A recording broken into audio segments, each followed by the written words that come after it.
Primera de Samuel 2:8. Levanta del polvo al pobre, del muladar levanta al necesitado, para hacerlo sentar con los príncipes y heredar un sitio de honor. Iglesia de Jesucristo, guerreros de Jehová, le invita a sus cultos de poder, unción y sanidad divina los días jueves a las 8 p.m., sábados en los hogares a las 8 p.m. y domingo a las 2 p.m. en la dirección 9063 Jerry Circle, Manassas, Virginia. Para más información, llamar al 571-839-6974. Te esperamos. Podemos tomar nuestros asientos. Dice la Escritura, hermano, en el texto leído, hermanos, que Él dio autoridad a los discípulos, autoridad de hacer juicio, dice, por cuanto es el Hijo de Dios, y más bien a Jesús también, el Padre. Vemos que nuestro Señor declara su autoridad, declara su carácter como Mesías. O sea, Él iba a llegar, iba a llegar el tiempo en que dice la Escritura que los muertos oirán su voz como el Hijo de Dios, y los muertos van a vivir cuando escuchen esa voz. Ahora, nuestro Señor Jesucristo se refiere a que el poder de su Espíritu, hermano, va primero a dar una vida eterna a los que están muertos en pecados. Dice la Escritura que nosotros antes de venir a Cristo estábamos muertos en pecados y delitos. ¿Ve? Pero hermanos, luego Dios va a levantar a los que murieron, hermano, y los que están en los sepulcros. Ahora, hay una esperanza para esto. Primeramente quiero enfatizarme a los que hemos creído en el Señor. Digamos, de acuerdo a la Escritura, hermano, hay una esperanza ofrecida para los que hemos sido redimidos con la sangre de Jesucristo. La sangre de Cristo limpia todo pecado. La sangre de Cristo, hermanos, transforma. La sangre de Cristo nos limpia, hermanos, y nos ha redimido. Es el precio que Jesús pagó en la cruz del Calvario por nosotros, por usted y por mí. Cuando el Señor dijo consumado es, está diciendo que ahí había cumplido ya su misión antes de Él de morir en la cruz, hermano. Ahora, ¿cuál es la promesa que Dios nos da? ¿Qué es lo que Dios nos da, hermanos?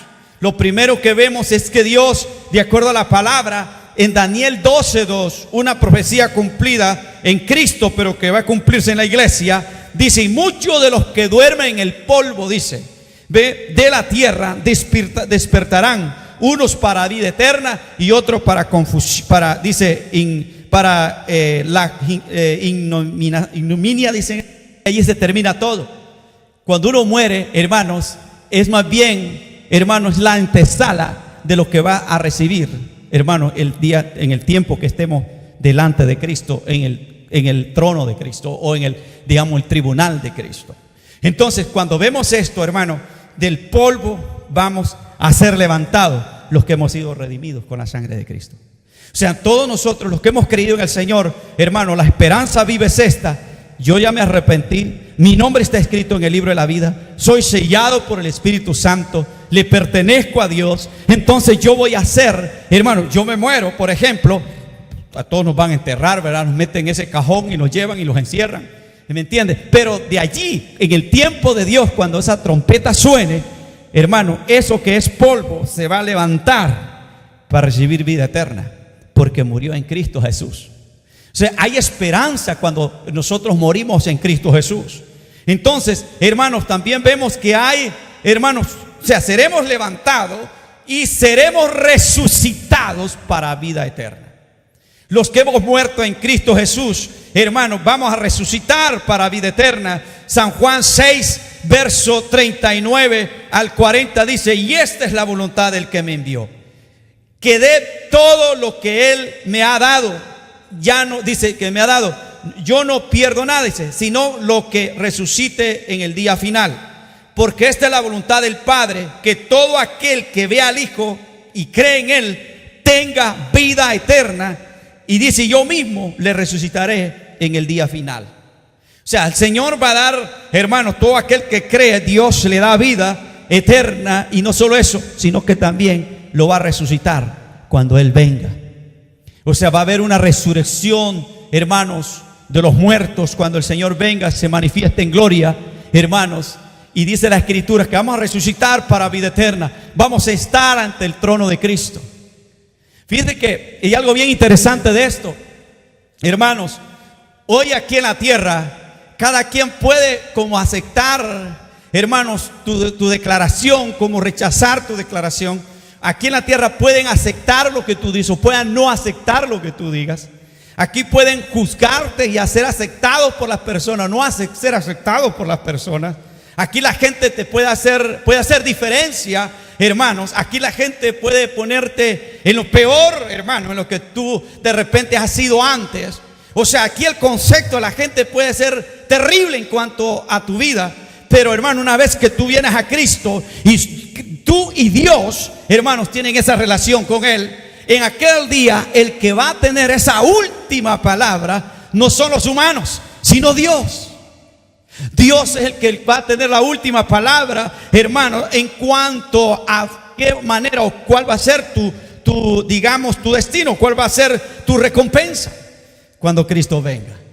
O sea, en otras palabras, hermanos, aquí vamos a estar, dice la Escritura, porque porque esta es la voluntad de mi Padre, que todo aquel que ve al Hijo y cree en Él tenga vida eterna, y yo mismo le resucitaré en el día final.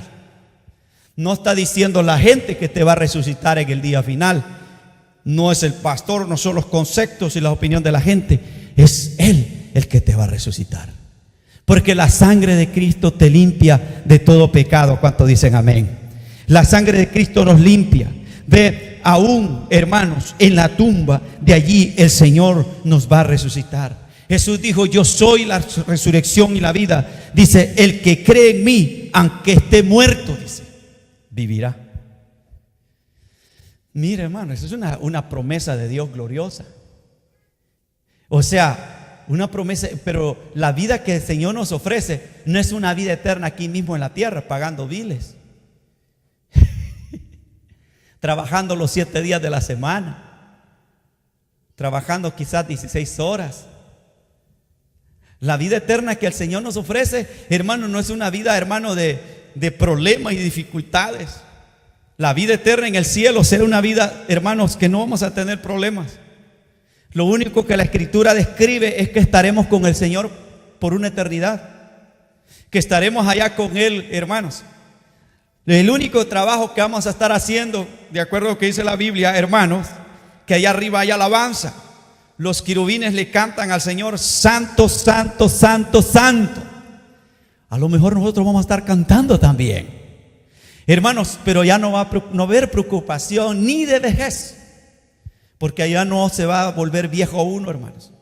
¿Qué quiere decir esto? Que los años y los tiempos en el crono de Dios no hay tiempos. O sea, no se mide el tiempo por los minutos y las horas, sino es por una eternidad. Quiere decir que ahí en el cielo no hay reloj. ¿Ve que es una bendición, verdad? Que usted, hermano, yo le decía a mi esposa: qué bueno sería que todo el tiempo nos mantuviéramos joven forever, que no se nos envejeciéramos. Pero imagínense, de aquí a 20 años, hermano, ¿cómo crees que vamos a aparecer nosotros? Si es que estamos, pues si estamos, ¿cómo vamos a aparecer, hermano? ¿Verdad? Mayores, más gorditos, con un ministerio del estómago más grande. O sea, ya va a haber cambio, nuestro rostro más canas. O sea, se envejece aquí en la tierra, pero en el cielo no habrá vejez. Así que, hermanos, la eternidad de la juventud está en el cielo. Por eso hay que estar siempre perseverando en el Evangelio. Y no solo por eso, sino porque hay una vida que Dios nos ofrece. ¿Cuántos dicen amén? Entonces, hermano, hay algo que quiero traerle la atención a usted. En el libro de Juan, capítulo 5, versos 24 y 25, leamos ahí que algo bien interesante de esto que la Escritura menciona. San Juan capítulo 5, versos 24 y 25. Dice allí la palabra de Dios. Mira lo que dice, ¿verdad? Dice: de cierto os digo, el que oye mi palabra y crea al que me envió, tiene vida eterna y no vendrá a condenación, sino que dice que ha pasado ¿de qué? De muerte a vida. Pero mira el 25: de cierto os digo, viene la hora, Y dice, y la hora es cuando los muertos oirán la voz del Hijo del Hombre, del Hijo de Dios. ¿Y qué dice el último? ¿Qué dice ahí? Y los que la oyeren vivirán. Quiere decir que no todos la van a oír. Solo los que oyen van a vivir. De acuerdo a lo que está diciendo. Y los que la oyeren vivirán. Quiere decir que, hermanos, la trompeta va a ser sonada, la palabra se está dando, pero solo los que la oyen. Quiere decir que no todos la van a oír. Cuando yo leí esto me trajo la atención, digo, entonces esto va a estar tremendo, hermano. Y los que oyeron, dice, vivirán. Quiere decir que la voz se dio, pero no todo el mundo escuchó. No toda la gente escucha, hermanos. No todos oirán. ¿Ve? ¿Por qué? Pero oír se debe, o sea, para oír se debe tener nuestras orejas o nuestro oído, hermanos, circuncidados. Para poder oír, hermanos, tenemos que tener nuestros oídos circuncidados. O sea, en esto, hermanos, ¿cómo se hace eso? En el libro de Deuteronomios capítulo 15, verso 16 dice: y sucederá que él te dijere, no me iré de tu lado, hablando del siervo, porque te ama a ti y a tu casa, pues le va bien contigo. Entonces tomarás una lesna y orarás su oreja contra la puerta, y será tu siervo para siempre, y lo mismo harás a tu sierva. En aquel entonces, hermanos, un siervo, un esclavo, tenía que servir 7 años a su amo. Después de los 7 años, el siervo, o sea, el esclavo, tenía derecho a salir. O sea, tenía derecho a independizarse. Tenía ya derecho de irse. Ya no iba a estar allí por obligación. Pero, de acuerdo a las escrituras, este siervo, hermanos, dice que decidió quedarse en la casa de su amo. Pero al él quedarse, tenía que tener una señal. Porque antes era por obligación.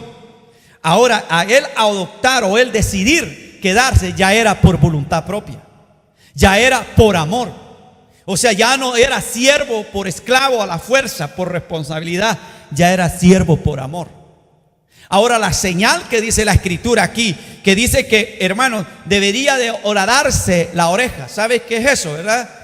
Horadar quiere decir, hermanos, que le hacían un hoyo con una lesna. ¿Sabes cuál es la lesna? La lesna, hermanos, es aquellas cosas que usan para cuando le ponen anillos a los cerdos, para que no rompan el piso, no hagan hoyo en el piso, que le ponen un anillo, pero para meterle, para que ese anillo se lo pongan, le usan no sé cómo le dicen ustedes, pero se llama cerna, o sea, una lesna, que es un hierro muy puntudito, ¿verdad? Y se lo meten así en la nariz al cerdo y allí le ponen el anillo. Cada vez que quiere hacer hoyo se va a lastimar porque tiene el anillo en la nariz. Entonces, en este caso, tenía que ser al siervo por amor horadarle la oreja con una lesna remachada en la puerta. Quiere decir de que, hermanos, este siervo tenía que ahora servir por amor, pero tenía que ahora escuchar voluntariamente. Quiere decir que la señal de tener un hoyo en la oreja era porque, hermanos, esa señal, cada vez que la gente lo miraba, esa señal decía: este siervo por amor, decía. Este sirve en la casa, ¿por qué? Por amor. Entonces, cuando nosotros venimos a Cristo Jesús, el Señor nos compró por precio de sangre y el Señor nos ha sellado con su Espíritu Santo. Pero aparte de eso, hermano, es necesario, hermano, ya no es que nosotros vamos a venir y va a decir: pastor, entonces vamos a tener que nosotros nos van a hacer un hoyo en la oreja. No, lo que quiere decir acá es que, hermanos, espiritualmente la aplicación es que tenemos que tener los oídos circuncidados. ¿Qué quiere decir eso? Saber escuchar la voz de Dios. Saber escuchar a Dios. No escuchar los conceptos de las personas, sino saber escuchar la palabra de Dios. ¿Qué es lo que, hermanos, cuando la gente oye bien la palabra de Dios, produce fruto? Porque la oye y se goza. Hermanos, con corazón voluntario se goza. Y eso es lo que está diciendo aquí. Y tú mismo harás a tu sierva, dice, porque estará en la casa, hermanos, y será siervo en esa casa para siempre. ¿Cuántos somos siervos del Señor? Siervas de Dios. Que Dios nos llama a ser siervos. Siervos por amor, no por la fuerza. Pero tenemos la oreja horadada. Quiere decir tener los oídos circuncidados. Porque, hermano, a veces la gente oye cosas que no debe de oír. A veces la gente oye, hermano, ahí andan poniendo la oreja a ver qué escuchan, ¿verdad? Escuchar lo malo. La Escritura dice escucharlo todo. Dice retener lo bueno y desechar lo malo. Pero para poder desechar lo malo tienes que tener los oídos circuncidados para oír bien. ¿Cuántos dicen amén? Entonces, hermanos, quiere decir de que, hermanos, estas personas van a estar en la casa para siempre. Nosotros hemos venido a Cristo y somos siervos de Cristo por amor a Cristo. Venimos hoy por amor a Dios. Hacemos lo que hacemos por amor a Dios. Hermanos, ¿por qué? Porque es de Dios que vamos a recibir nuestra recompensa. Es de Dios que nos va, cuando venga el Señor y nos lleve con Él. Yo voy a estar delante del tribunal de Cristo. No delante del tribunal de la gente, sino delante del tribunal de Cristo. Y todos vamos a estar para ser recompensados, sea bueno o sea malo. Dios va a pesar las medidas. Y el Señor, hermanos, va a decir: en lo poco me fuiste fiel, en lo mucho te pondré. Entra en el gozo de tu Señor en ese día glorioso, hermano, cuando estemos con Él. Y esa es la esperanza viva que nosotros, hermanos, debemos de aferrarnos a esa esperanza. Ahora, los que escuchemos somos los que tenemos el Espíritu adentro de nosotros. La gente que escucha, hermanos, es aquella que es guardado mediante el Espíritu Santo que habita en ellos. Ve el Espíritu Santo dentro. Porque para escuchar la voz de Dios, para sentirse interesado por la palabra de Dios, es necesario que tengamos el Espíritu Santo. Porque al tener el Espíritu Santo nos va a ayudar a escuchar a la palabra de Dios. Nos gozamos.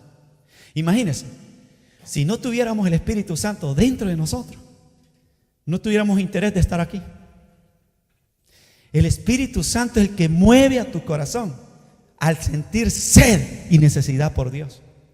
El Espíritu Santo es el que te mueve a buscar, a acercarte a Dios. Si no tenemos el Espíritu Santo, no podemos buscar a Dios, hermano. El hombre por sí es malo, y las intenciones del hombre es de continuo hacia el mal. Nadie quiere buscar a Dios. Todos quieren hacer las cosas a su manera y seguir fregando en el mundo, dice. O sea, nadie, el corazón se mantiene endurecido.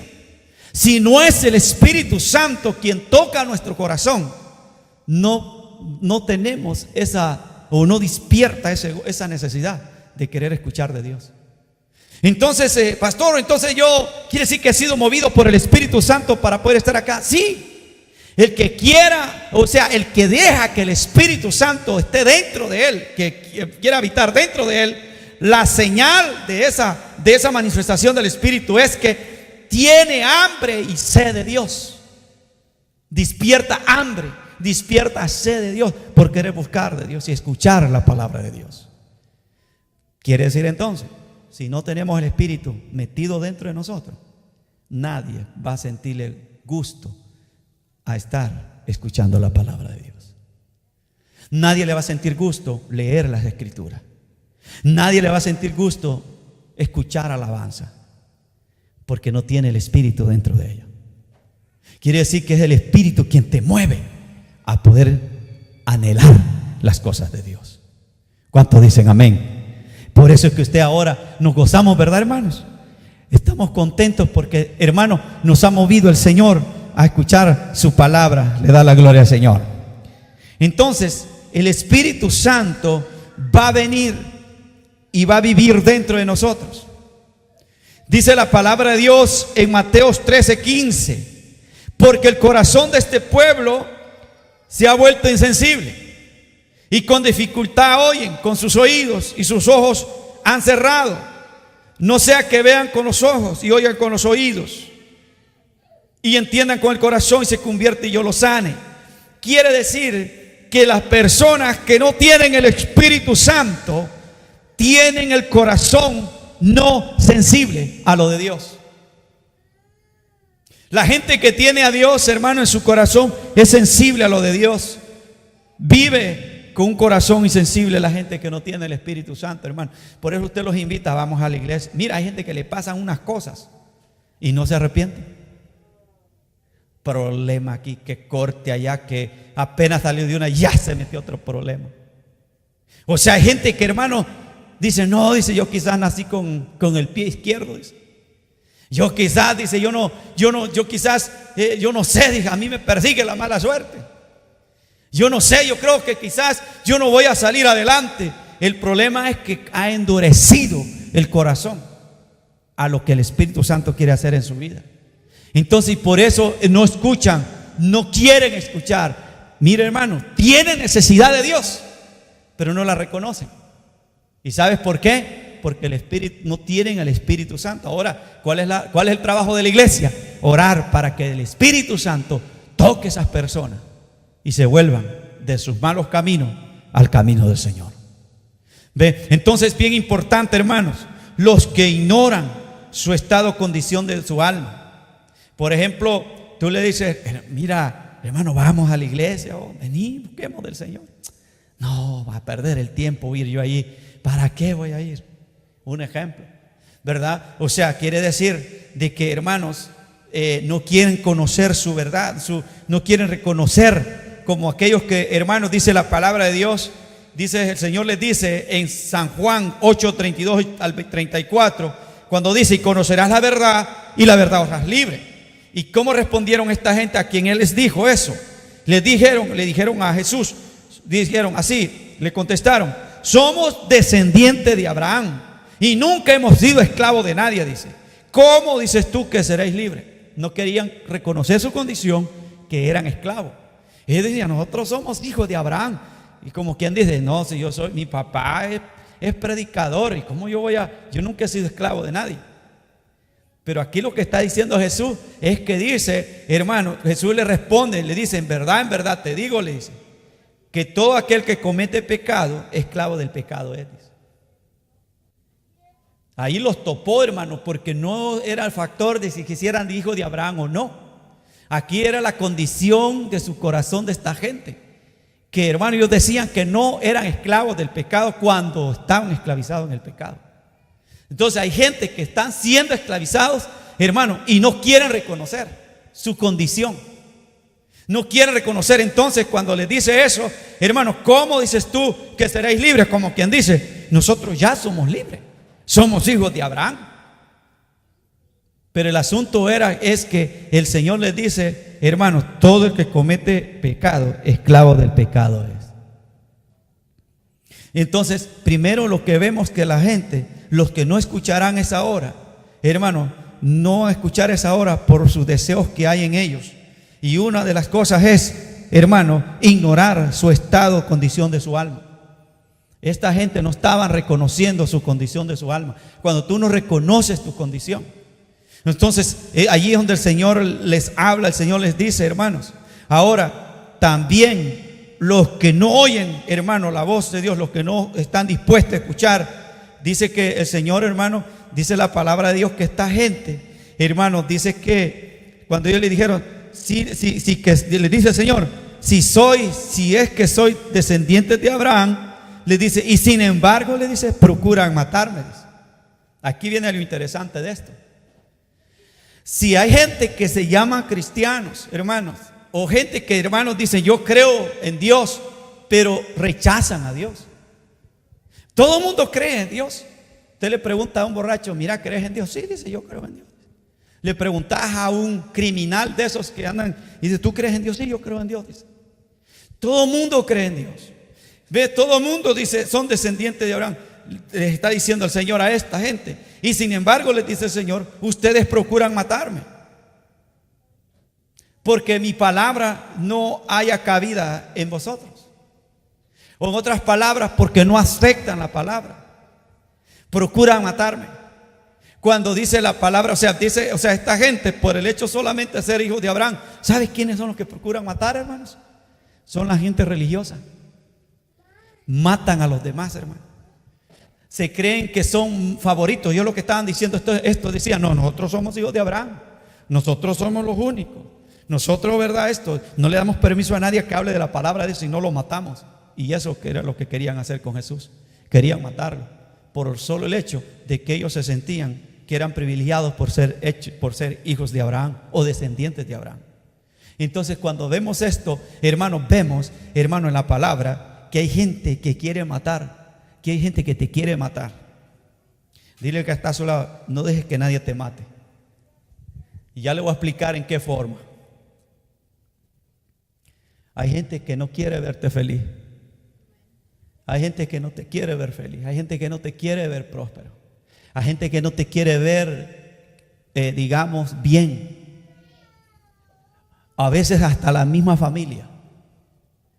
A veces tus mismos hermanos, tu misma familia, a veces no te quiere dejar ver. O sea, no te quiere verte feliz.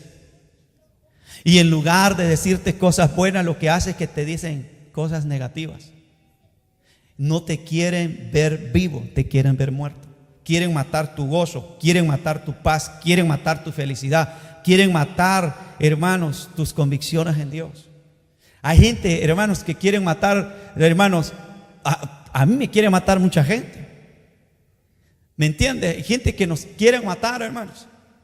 Matar quiere decir matar tus deseos, tus anhelos de querer buscar de Dios. Matar tus anhelos, tus deseos de seguir adelante. Matar, hermanos, gente que dice, ¿y para qué estás con ese hombre? Mira, solo en el trabajo pasa, por ejemplo. Te quieren matar.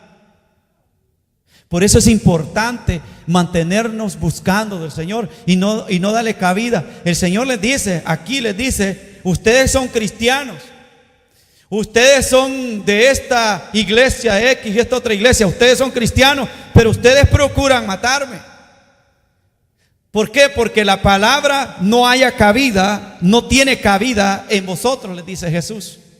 ¿Qué es lo que pasaba con esta gente? Les está hablando a los fariseos, les está hablando a los escribas, hermano.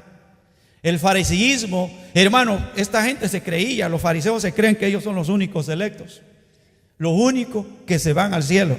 Pero dice la palabra de Dios, dice aquí, dice que soy descendiente de Abraham y sin embargo procuráis matarme, porque mi palabra no tiene cabida en vosotros. Hay dos maneras de entender aquí. Hay gente que entiende la palabra de Dios de una manera literal. Y cuando es literalmente, las escrituras dicen que la palabra mata, pero la palabra del Espíritu vivifica. O sea, cuando la palabra del Espíritu lo que va a traer te va a edificar, pero la palabra literal lo que hace es que te mata. Y mucha gente, en este caso, vemos a estos fariseos agarrando la palabra literal. ¿Estaban en lo cierto? ¿Que ellos eran hijos de Abraham? Sí. ¿Que ellos eran descendientes de Abraham? Sí. Pero eso no les garantizaba a ellos que no fueran esclavos del pecado. O sea, el pecado estaba metido dentro del corazón, no en lo exterior. Dios conoce los corazones de cada persona. Por eso es que nadie puede juzgar el corazón de las personas, porque solamente Dios y tú conoces tu corazón. Cuando la gente entiende eso, hermano, no se mete a andar juzgando a las demás personas, porque solo ella y Dios saben cómo están delante de Dios. Ahora, si estás buscando de Dios, si Dios le plació aceptarte tal como tú eras y como eres, hermano, ese es Dios, ese es un asunto entre Dios y tú. Ahora, yo no le puedo decir a Dios, Señor, mira, no aceptes a este, porque este está mal, este está torcido. Mira, Señor, no bendigas a este, porque este está mal. Nadie le puede dar órdenes a Dios. Y usted que me está viendo ahí, no le puede dar órdenes a Dios. Porque a Dios no se le puede dar órdenes, hermanos. Nosotros dependemos del Señor. Él es nuestro refugio. Cuanto a la gloria a Dios. ¿Ve? Entonces, ¿qué sucede con esto? Procuran matar. ¿Qué es? No aceptar la gracia, no aceptar la misericordia, no aceptar, hermanos, no aceptar el amor que Dios ofrece. Hermano, y sus incontables promesas. Por eso es que el Señor les dice, ¿verdad? Les dice: sé que soy hijos de Abraham, les dice el Señor. Yo sé que ustedes son hijos de Abraham. Y sin embargo, procuráis matarme, porque mi palabra no tiene cabida en vosotros, les dice el Señor. Sé que son hijos de Abraham, si yo ya lo sé, pero ustedes procuran matarme. Ahora, si ustedes reconocieran que fueran hijos de Abraham, no procurarían matarme.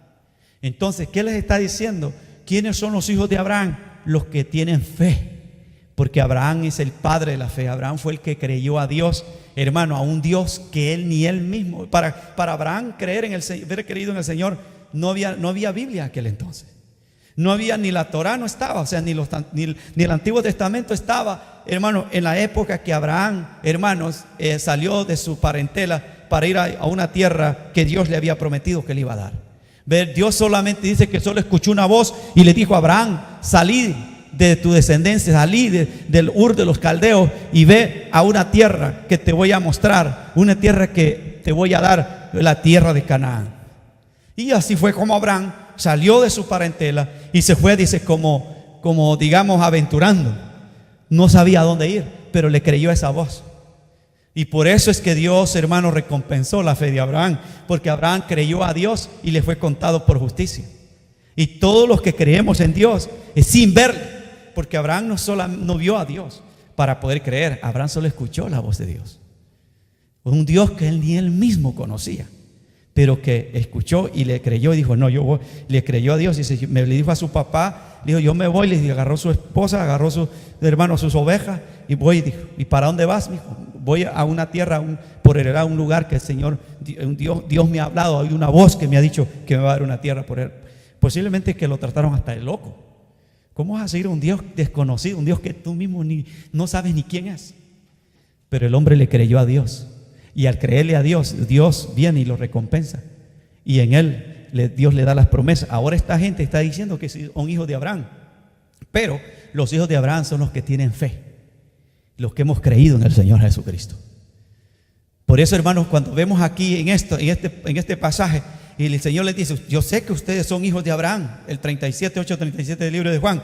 Sé que soy hijos descendientes, sé que soy descendientes de Abraham. Y sin embargo le dice: procuráis matarme, porque mi palabra no tiene cabida en vosotros. ¿Por qué no tenía cabida la palabra de Cristo en el corazón de esa gente? Cuando yo leo esto, yo me pregunto: ¿por qué razón, siendo hijos de Abraham, siendo gente que conocía la ley, por qué no aceptaban la palabra que Cristo les hablaba? Si lo que vemos en la Escritura, el pasaje y la narración de lo que Jesús hablaba, hermanos, no habla una palabra el Señor de juzgar, de condenar a esta gente, más bien les trae un mensaje de salvación a esta gente. Y más sin embargo ellos lo rechazan. Y así hay mucha gente, hermano, rechazando la verdad de Dios. Entonces yo me pregunto: ¿por qué razón no tenía cabida la palabra de Dios en el corazón de esa gente? ¿Sabes por qué?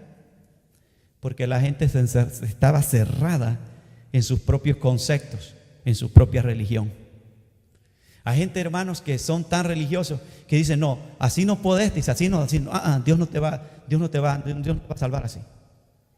Ellos ponen un molde de aceptación. Si tú no te sujetas al molde que te dan, tú estás perdido y para ellos tú te vas al infierno. En este caso, esta gente tenía un molde, ya tenían un molde. La religión, hermano, los conceptos humanos los habían encerrado. Tanto que cuando Jesús les hablaba, la palabra no entraba cabida en ellos. Es que esto es difícil, hermanos, cuando una gente es mal enseñada desde el principio. Cuesta que cambie. Ahí es donde cabe el dicho cuando dice: el árbol pequeñito se puede enderezar, pero el árbol viejo es difícil de enderezar. Cuando la gente ya viene acostumbrada a ciertos conceptos, hermanos, es bien difícil que la gente cambie. Eso pasaba aquí con esta gente. Por eso es que vemos en la palabra de Dios que no hallaba cabida la palabra de Cristo que les hablaba. ¿Cuántos dicen amén? Entonces, para ir terminando, miren, amados hermanos, Dios quiere dar vida y Dios mismo posee esa vida. No solo tiene, hermano, no solo tiene una para darla, sino es la fuente. El Señor es la fuente de vida eterna. El Señor es la fuente de todo, hermanos. La Biblia dice, hermanos, un texto que el Señor me dio, dice en Salmo 103, versículo 3, dice, Él es, mira el Salmo 103, versículo 3, Él es el quien perdona todas tus iniquidades. Salmo 103, verso 3. Él es el que perdona todas tus iniquidades.